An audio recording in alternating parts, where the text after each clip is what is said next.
Salut à tous, c'est Skitop, j'espère que vous allez bien, en tout cas pour ma part, ça va super. Aujourd'hui on se retrouve pour une nouvelle vidéo, on va voir l'histoire effrayante d'un chauffeur de taxi. Je vous conseille de regarder la vidéo avec des écouteurs ou un casque, sur ce, bon visionnage.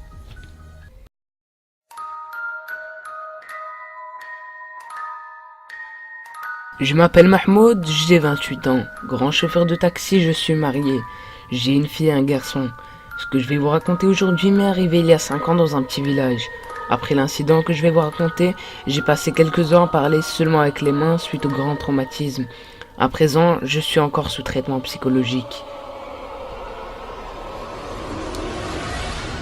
L'histoire commence après une journée de travail. Je retournais chez moi comme d'habitude.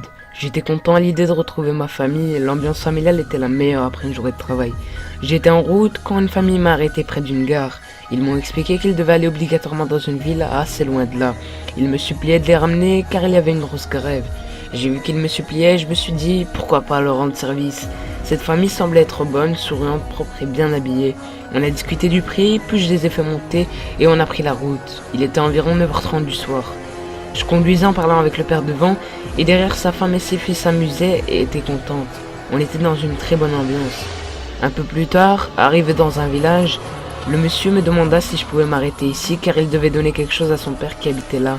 Je lui ai dit ok, pas de souci, prends ton temps, juste ne tarde pas s'il te plaît. Il m'a dit de ne pas m'inquiéter et qu'il arrivait tout de suite. Il descendit et laissa sa femme et ses filles. L'endroit où je m'étais arrêté était loin de la ville, c'était vide. J'ai allumé la radio et de temps en temps je regardais les rétroviseurs. Pas de chemin, pas de voiture, personne.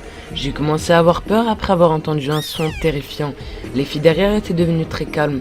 Peu à peu j'ai commencé à avoir des doutes sur la famille. J'ai demandé aux filles, est-ce que votre grand-père habite ici seul ou avec ses enfants? Aucune réponse. J'ai diminué la radio et je me suis tourné vers eux. J'ai redemandé, madame, le père de votre mari habite ici seul? Tout le monde me regardait bizarrement. J'ai commencé à rigoler pour essayer de me rassurer. J'ai pris ma bouteille d'eau et j'ai commencé à boire. Quand la petite fille m'a dit « Mon père ne reviendra pas » et il t'a menti.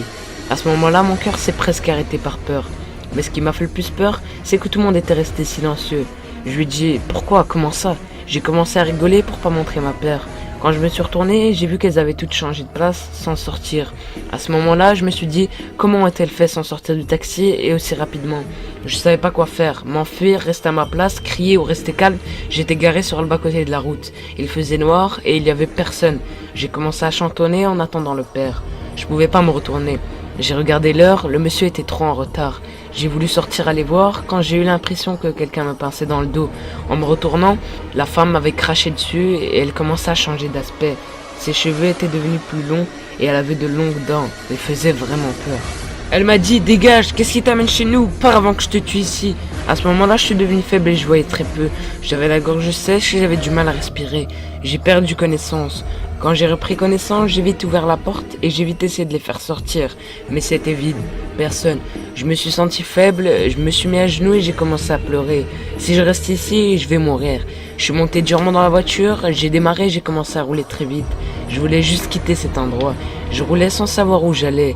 Je suis arrivé à une grande route principale. Je l'ai prise, un peu après, je suis tombé sur un barrage de police.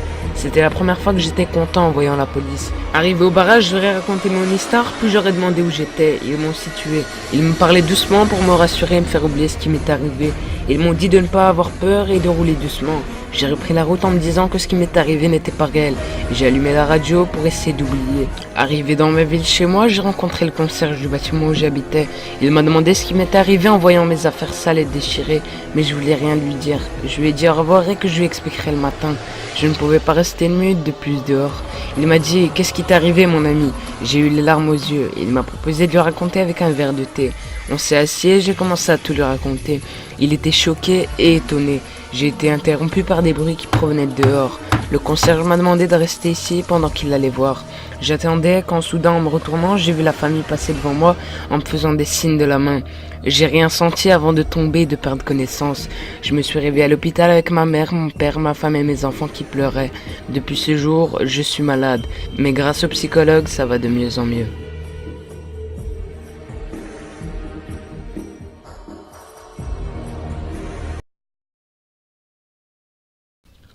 C'est la fin de cette histoire et de la vidéo. Si elle vous a plu, n'hésitez pas à me le dire en commentaire et à lâcher un petit pouce bleu. Vous pouvez aussi partager cette vidéo et vous abonner, ça ferait super plaisir. Sur ce, moi je vous laisse. Ciao ciao.